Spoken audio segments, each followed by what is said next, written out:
the borders, the military, and also the finances of the West African countries. But today, that architecture breaks down in a broad daylight. Welcome to Sahel Bulletin. Now, 3 years ago, Burkina Faso, Mali, and Niger decided to break away from ECOWAS and formed their own alliance called the AES. And the outside observers say that it won't last even a year. Now, 8 countries across Africa have showing interest to align with these 3 nations because of the development and the significant influence that they are giving in Africa. And today, we are going to break down this documentary. We see some of the interests that are forcing these 8 nations to want to align with the AES and rather try to, not work with the ordinary organization like the ECOWAS and the African Union. So, without further ado, we shall break and get into our video. Let's go.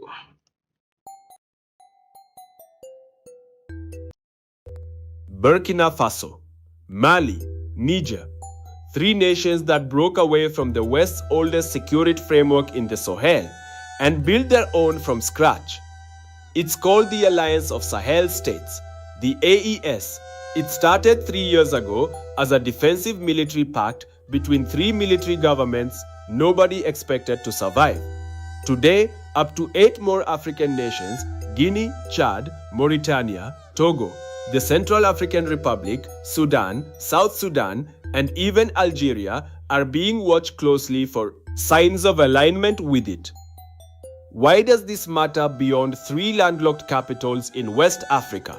Because for the first time in decades, a group of African governments is openly rejecting the old rules of the game, the currency arrangements, the military basing agreements, the regional bodies, and daring to ask what happens if they simply build their own instead. This is the story of how Captain Ibrahim Traoré and his counterparts turned a security pact into something much bigger, a movement built around one word: sovereignty. In the next few minutes, you'll see how this alliance is rebuilding its military, its money, its industries, and its borders all at once. You'll see where it's already delivering results and where it's still being tested by an enemy that hasn't gone anywhere. And you'll see why capitals from N'Djamena to Conakry to Algiers are now watching this experiment closely enough to consider joining it. Quick shout out before we dive in. This video is supported by our members at Alfred Saki, at Jebri Muhammad, and Did you know Islam Makhachev almost became a millionaire? Thank you for backing independent journalism.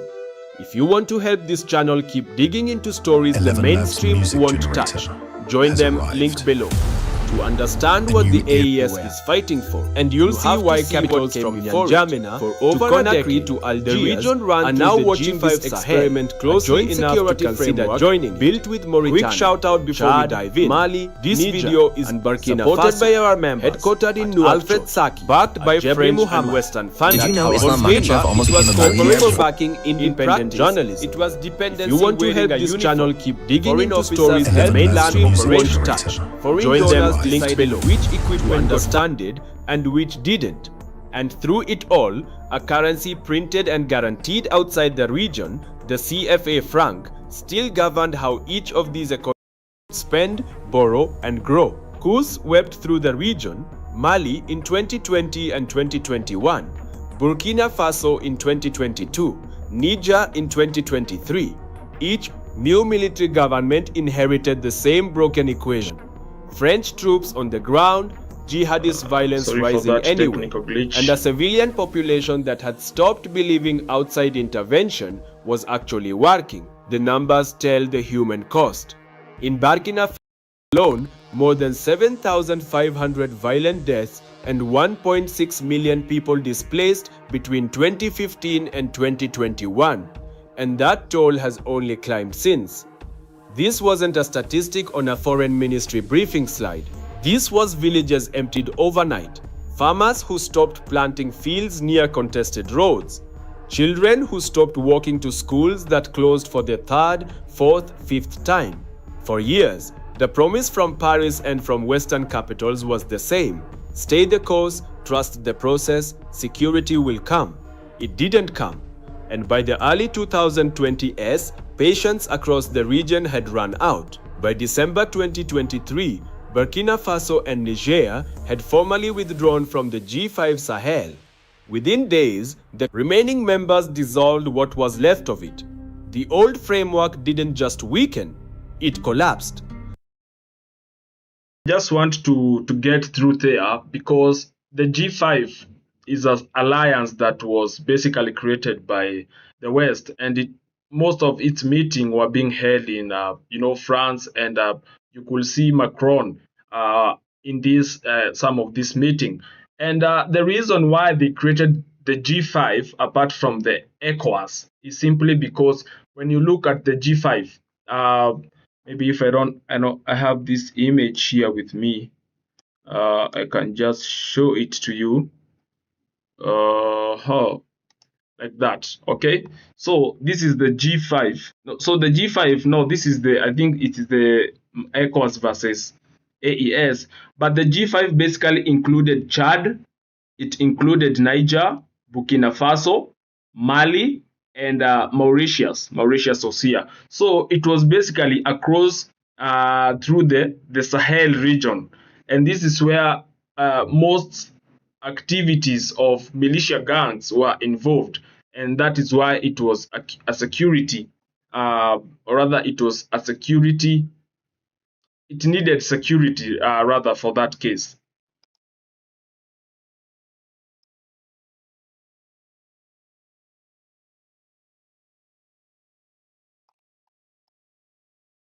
That collapse is the origin point. Out of the wreckage of a security pact that failed to secure anything, three governments decided to build something of their own, not just a new army coalition, but eventually an entirely new political project. What would that project actually look like? That's where the real conflict of this story begins. It's worth pausing here on what these three countries actually share beyond a common enemy in the insurgency. All three are landlocked. All three depend on neighboring ports in Togo, Benin, Cote d'Ivoire, Senegal, just to move goods to and from the sea. All three inherit colonial-era borders that split ethnic and trading communities across multiple modern states, communities that had moved freely across this land for centuries before those borders existed. And all three, going into the 2020s, ranked among the poorest nations on earth by per capita income, despite sitting on some of the richest mineral and agricultural resources in West Africa: gold, uranium, cotton, livestock. That contradiction, resource-rich, income-poor, is the quiet engine driving everything that follows in this story. It's the reason sovereignty for these governments was never going to stay a purely military word. The Western security establishment expected the AES to fracture within a year. It didn't. And the story of why is a story of but/therefore, repeated again and again. The old order tried to keep these nations tied to the CFA franc, to French military bases, to ECOWAS oversight. But the military leaders walked away, formally exiting ECOWAS in January 2024, and therefore had to build parallel institutions from scratch. A joint AES force, a proposed common passport, talks of a shared currency to eventually replace the CFA franc altogether. The enemy of progress in this telling isn't a single country, it's structural dependency itself. Decades of monetary policy set outside the region. Decades of security architecture designed and commanded from outside capitals. The hero of sovereignty is the physical, visible alternative being built to replace it. Joint AES military convoys moving across borders without needing a foreign flag's permission. National radio broadcasts announcing withdrawal from the Organisation Internationale de la Francophonie, Mali first in March 2025, with Burkina Faso and Niger following the same trajectory. But building sovereignty and building security are not the same fight. and this is where the tension escalates. JNIM, Al-Qaeda's Sahel affiliate, didn't retreat when the new military leaders took power. It adapted. It has expanded southward, threatening trade corridors into northern Benin, Togo, and Ghana, and it struck deep into territory once considered safe. A raid on Bamako itself in September 2024, and a coordinated attack on the northern Burkinabe town of Djibo in May 2025 that killed dozens of soldiers and civilians in a single night. Therefore, the AES had to prove its unified force could do what the G5 Sahel couldn't: deliver actual battlefield results, not just political unity. In May 2024, forces from Burkina Faso, Mali, Niger, Chad, and Togo ran a joint exercise, Tarha Nakal, staged in Tilia, Niger, testing whether these militaries could actually pool resources and coordinate operations under one banner instead of 5 competing chains of command. It was a small technical exercise, but it was also a proof of concept that regional militaries, even ones that don't always trust each other's governments, can still train and fight side by side when the mission is shared.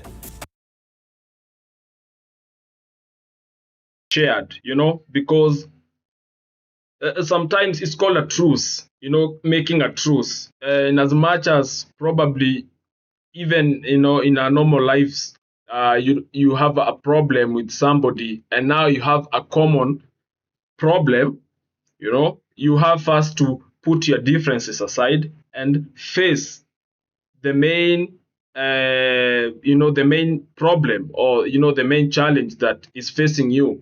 And it is for this reason, because you see, these terrorists, they don't care. They don't care whether these countries talk to each other. They don't care about their diplomatic ties, but they will strike out in a time's moment. So it was just only wise for these nations, and because they just revolve around these borders. Like you see, where's this image? Let me show you this image again. Like you see, clearly you can see all these are just neighbors.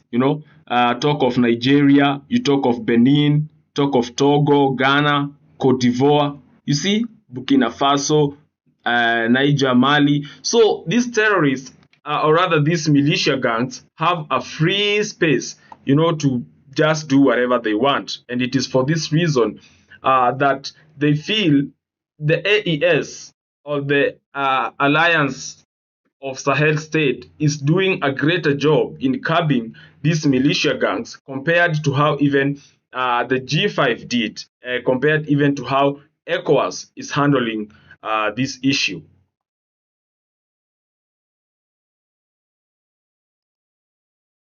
That test is still running in real time, and it's the single biggest question mark hanging over the entire project. A shared flag on a convoy means little if the insurgency keeps expanding underneath it. There's a second front in this tension, the diplomatic one. Relations with Algeria froze entirely after all 3 AES states cut ties with Algiers. Burkina Faso has accused neighboring Cote d'Ivoire of harboring destabilization plots. Niger has leveled similar accusations at Benin. These aren't abstract disputes. They are open wounds between neighbors who share borders, trade routes, and in many cases, the exact same insurgent threat. So how does an alliance under diplomatic siege, fighting an insurgency that keeps adapting, end up attracting new suitors instead of losing the ones it has?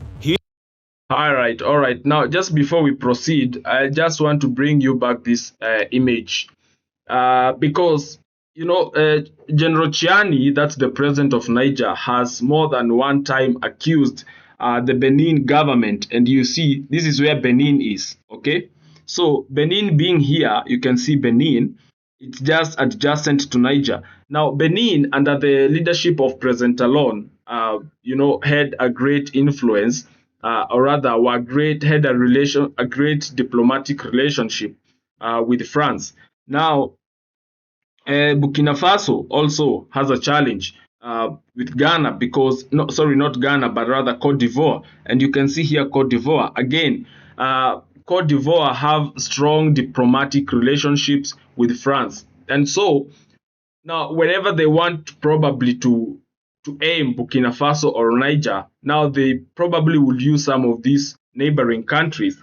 Now you can see Burkina Faso and Cote d'Ivoire also share a border. And so what happens is that these militia gangs, whenever they are chased, or rather they are attacked by the Burkina Faso soldiers, they do what? They cross the border, and I believe here, not that I believe, actually, there's a very thick forest in this border. And now once they hit the border, that's the end of the road for the Burkina Faso soldiers, because diplomatically they are not supposed to cross the border. And so these are some of the challenges that these people have been having, and they've been calling them out. But regardless, sometimes justice can be blinded or can be blindfolded, whichever way we want to see it. So let's proceed with this. Here's the turn.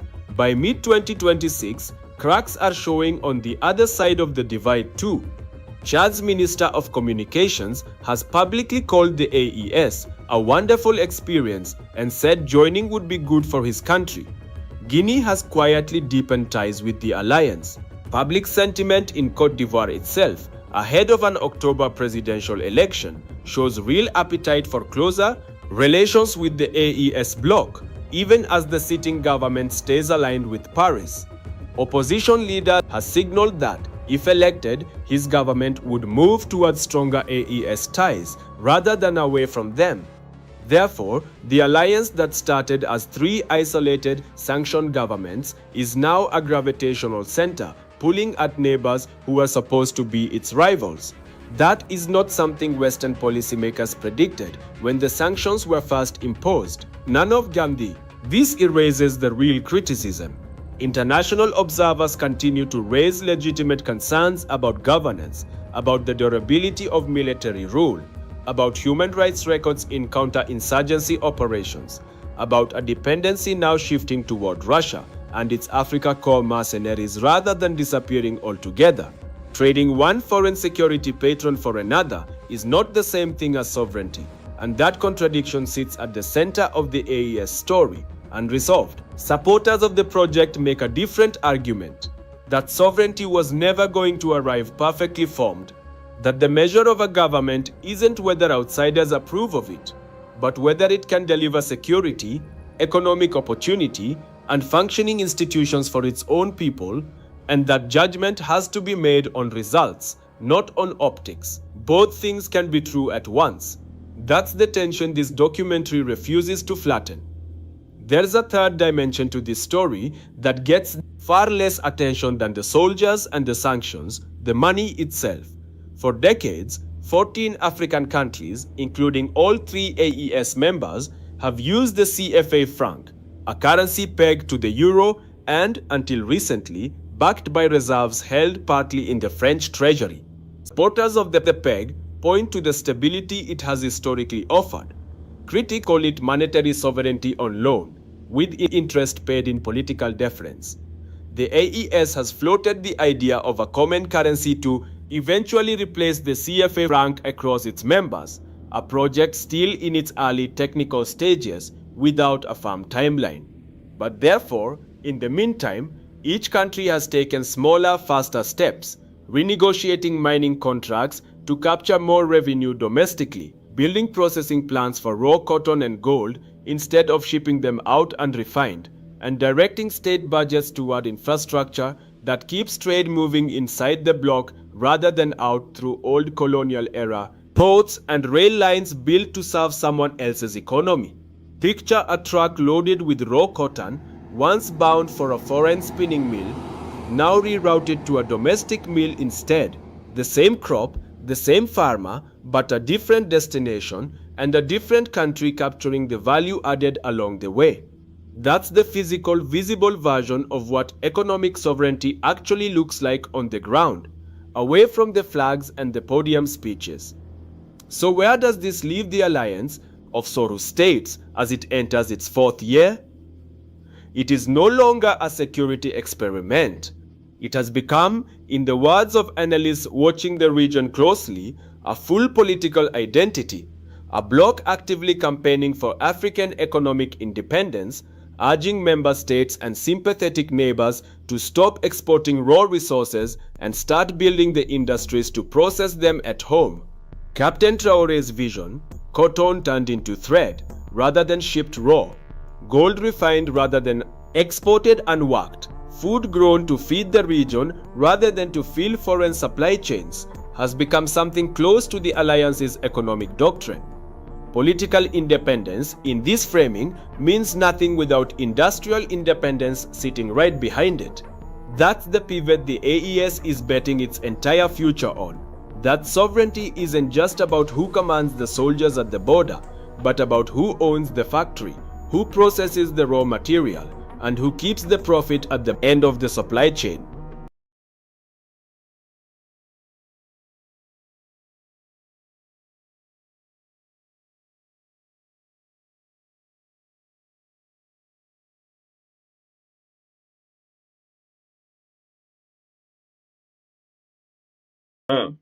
So this is where all the problems started, because we still want to know, I mean, who keeps all the profit?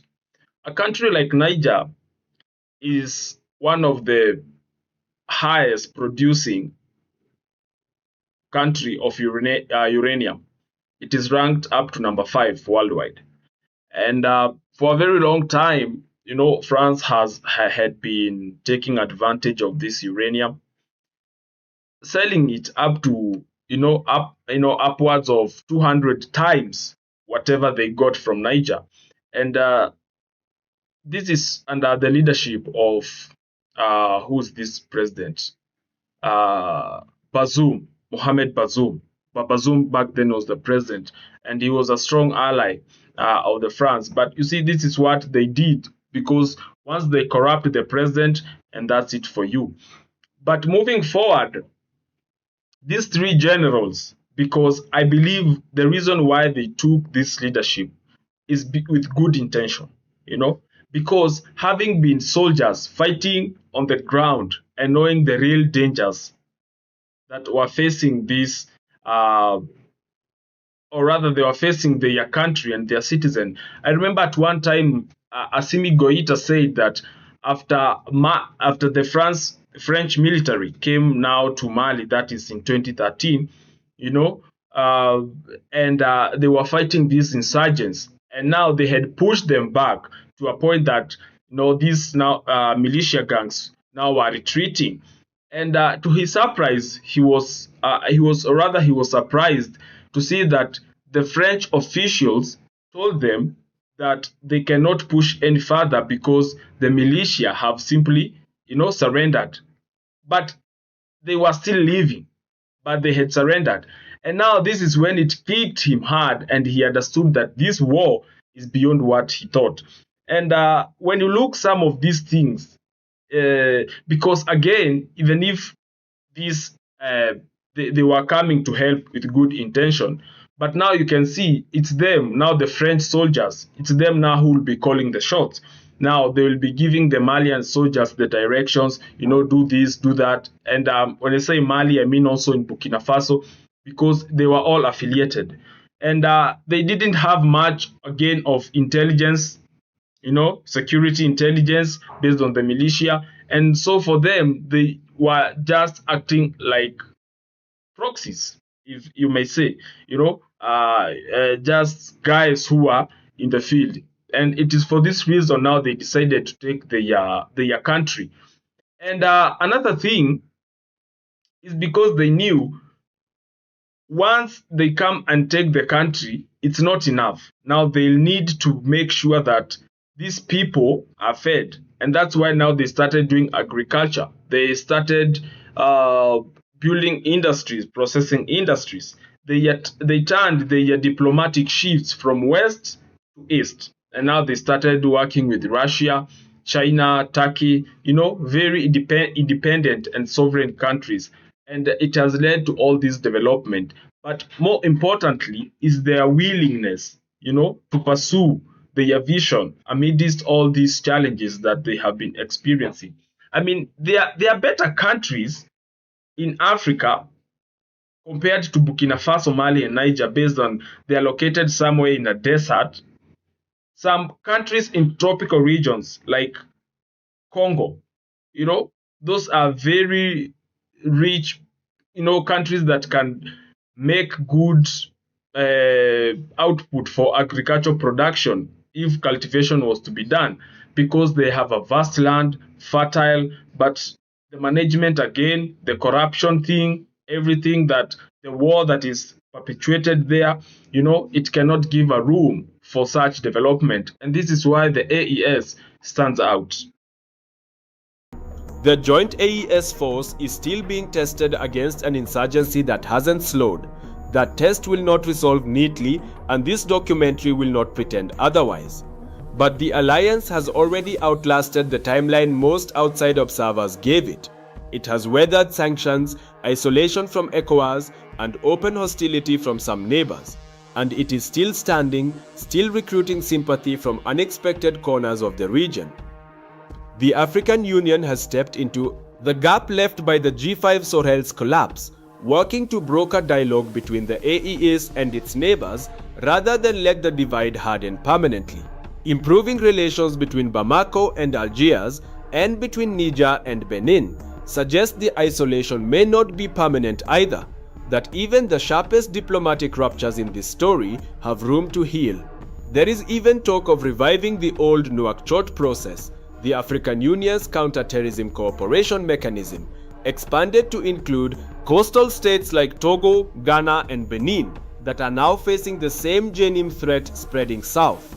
If that expansion happens, it would mark something remarkable, a security architecture built not by Paris or Washington, but by African governments themselves, negotiating directly with each other about a threat that respects none of their borders. There's also a generational bet buried inside all of this. Roughly 60% of the population across the AES states is under 25. That's not a footnote, it's the actual audience this entire project is being built for. Every new mill, every kilometer of paved road, every trained battalion is, in the long run, a wager on whether that generation stays home and builds or leaves for opportunities elsewhere. The alliance's leaders talk about sovereignty in terms of flags and currencies, but the number that will ultimately judge them is a much simpler one: how many young people a decade from now chose to stay. What happens next will be decided by results on the ground, not by statements in the capital. Whether the joint force can actually blunt JNIM's advance. Whether Chad, Guinea, or others formalize what right now are just warm words. Whether a shared AES currency moves from talking point to reality. And whether industrial projects like cotton processing and gold refining scale up fast enough to actually change household incomes, not just headlines. That is the next chapter of this story, and it's the one worth watching closely, because whichever way it goes, it will shape what sovereignty means for the next generation across the entire continent. Subscribe and stay with us, because we'll be tracking every one of these developments as they happen.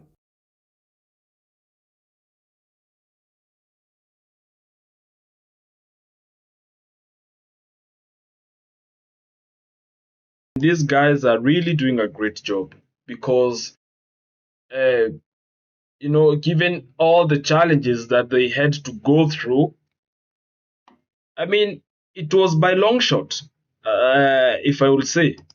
If you ask a country like Burkina Faso, or especially Mali, it all started in Mali. It is when Assimi Goïta felt that enough is enough. And nobody had done something like that. That is why it's still so special for Mali. But again, also for Burkina Faso, they also did a great job. I mean, that country have had so many coups. I remember even before Ibrahim Traoré took power, a coup had happened the same year. The diplomatic president, who was President Kabore Christian, he was overthrown by his friend, or rather not his friend, but a soldier also, general, Samiba he called Damiba, Henry Damiba. Damiba then ruled for 8 years, not 8 years, 8 months, just 8 months. And then Captain Ibrahim Traoré, now that is when he took over. And it has been a journey, from nothing to something. Now, this is where you're saying coming from nothing to something, under sanctions, nobody believed in them. I remember in 2022, the ECOWAS organization, called a meeting and they sanctioned these three nations. But, either way, they didn't care because they had nothing to offer them. And it is for that reason they decided to shift their gears to the east. And now they started working with Russia. Russia has been a great, great, great, great supporter of these three nations, especially Mali, because I think Mali has been the most affected country when it comes to insecurity. I just remember recently they lost the general, that is General Kamara. And it is with sad note, that we tell that, and may his soul rest in peace. But again, when you look about the general Sadio Kamara, he's one guy who initiated, some of these coalitions, like he was the broker, he was the guy who will initiate talks, then tell the president, the talk is set, now you can go ahead.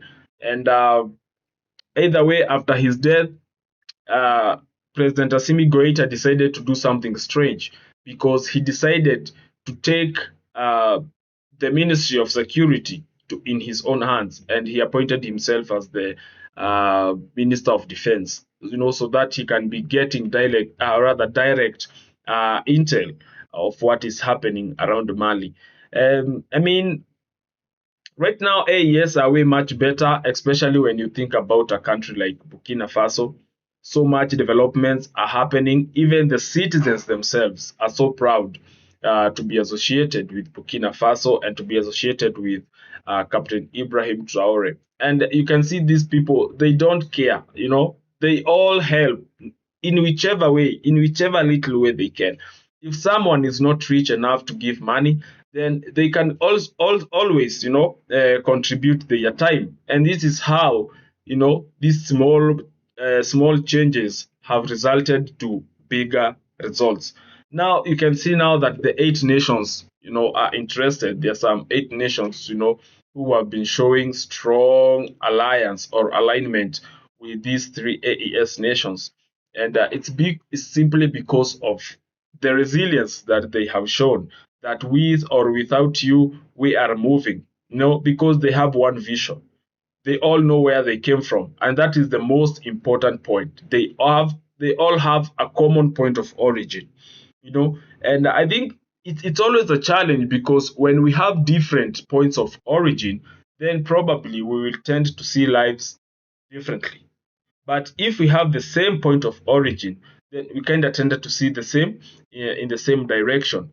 Right now, just from 3 nations, just like that, now they are an alliance. They have their own broadcast, the AES television. They have a common passport. They are thinking of a common currency. They have already built a common bank. These guys are doing so well compared to ECOWAS. And it's because the reason why they are doing so well is because they are not being coerced. Okay? They are making their own voluntary decision. Now they are the masters of their own journey. Nobody's dictating, what to do, when to do, or how to do it. If it's about finances, they have their way of, coming up with finances. And some of these ways included, the minerals that were being extorted and extracted from these countries, and they were left with nothing. Now, right now, they are taking full control of these minerals. talk of Burkina Faso, they got minerals like, a great component to their economic development has been cotton. We've also had, what do we call, gold. These are some of the things that they have boosted their economic development. Previously, they used to export raw cotton. All they could do is just take it to a gin, clean it, and that's it. But right now, beyond processing or rather beyond, processing the cotton, they are turning it into something else, into a finished product. You have seen they are called kitenges. I don't know, they are called vitenges. Those what they are called shukas that they wear. They create very nice, and it's mostly in the Western culture, West African culture. It's their way of dressing, rather. And when you talk about Mali, again, Mali is not left so behind because they still have gold, they still have lithium, they still have cobalt.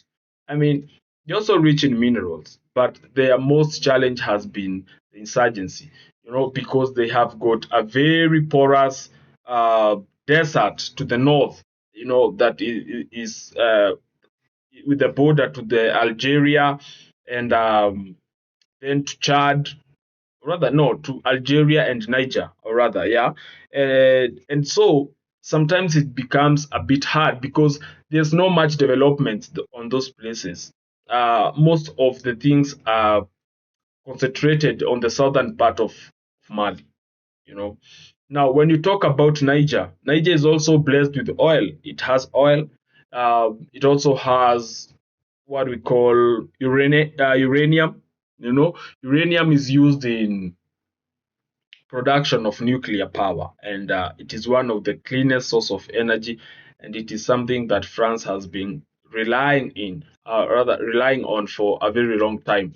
So when you see all these three nations, even before the soldiers took over, they still had these minerals, but the problem was never even lack of resources. The problem was the management of these resources. And for as long as there is no management, that means there is no order. And this is why this Western nation needed to perpetuate this war, so that for as long as there is no order, there cannot be development. And now, when there is no order, people's priority tended to change, because now your most priority is not even getting rich, is not even development, is fighting the insurgency. So all you need is something to eat and to stay alive. You don't care even about development. And now when they install you with that type of mentality, then you become a beggar, you become a slave. And now this is why they had so many aids. I know USAID, we have, I don't know, Help Africa Aid, and all whatever aid But then what is the point of having aid if it does not put an end to a problem? You can be helping me over and over and over, unless that's the plan, But again, you have to be smarter than that, because they say both the oppressed and the oppressor will be punished equally. Okay? So it is also your duty to make sure that you're not being oppressed. If you feel you're oppressed, you call it out. And if you don't call it out, then you can't talk about it. No, don't tell people how you're being oppressed. What are you doing about it? So, no risk, no reward. Okay? No, they say no guts, no glory. No guts, no glory. So that is where AES it is right now, and it has become a talk of the town. Everybody is admiring what they are doing. If they are not admiring, they are jealous. So it's either way. But we are happy. Because they have proven something that for a very long time, it used to be just a mystery, a myth, something people could only wish for. But right now, they have shown that it is really possible. They have shown that where there is a will, there can also be a way. So thank you so much for keeping tabs. This is Sahel Bulletin. We, just kind of tend to talk about development, empowerment, and all these things, positive things that Africans should embrace and should learn from one another. Until then, have a lovely time. Bye bye. See you in the next chapter.